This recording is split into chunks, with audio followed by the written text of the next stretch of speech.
So I'm Chris Horn. And I'm Alexa Horn.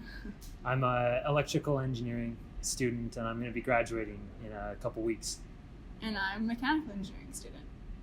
Well, right now I'm planning on going to grad school here at BYU, studying electrical engineering again. Hopefully in the magic lab. I'm really shooting for that. And I'm finding a job.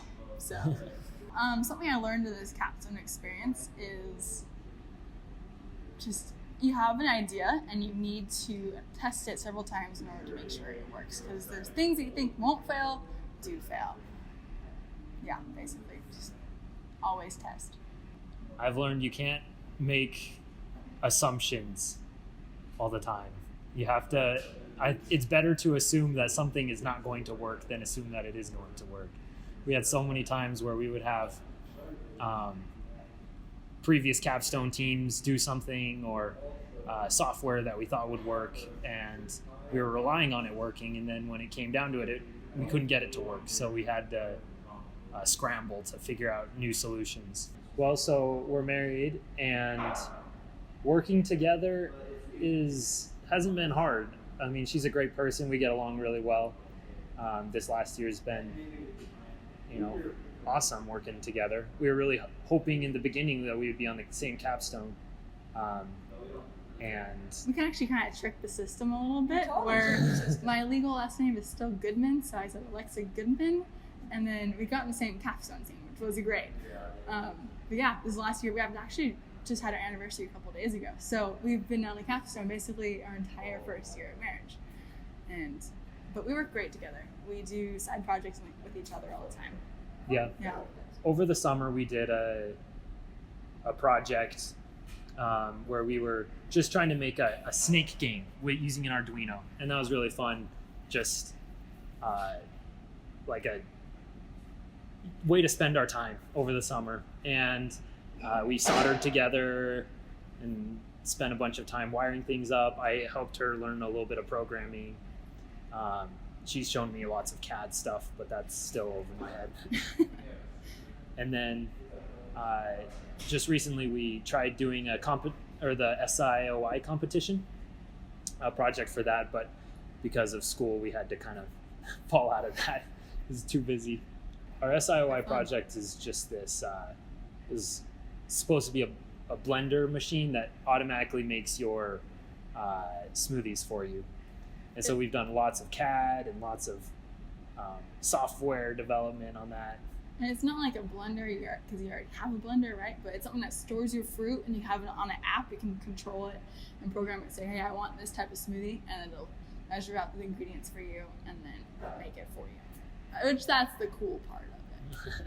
Yeah, we can definitely use what we learned in Capstone, like all of the documentation and how to.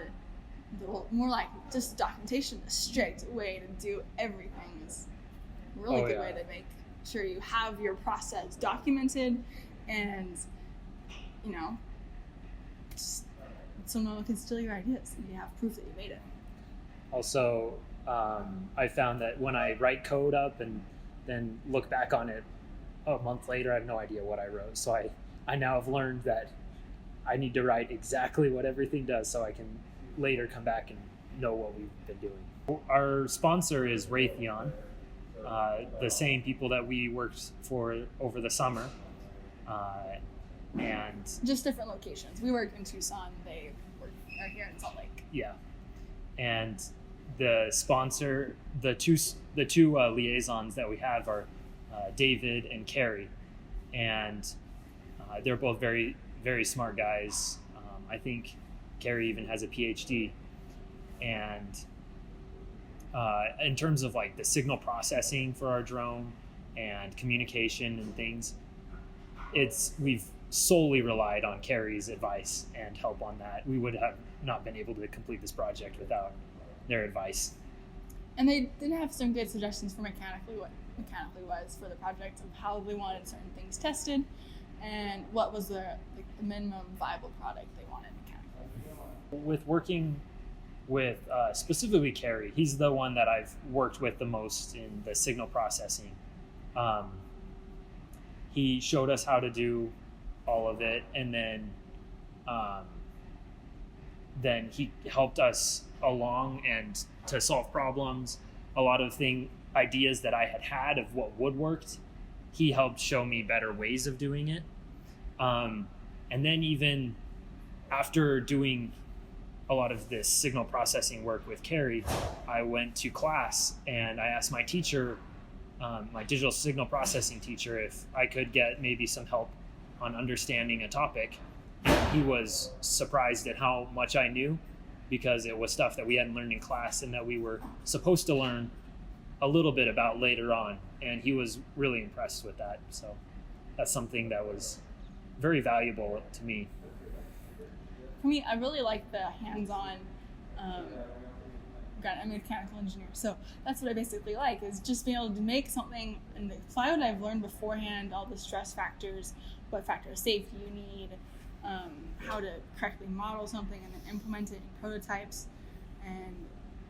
But we never really have that many projects which one you can do that with. So Capstone was really nice to culminate all of that together and have that type of project.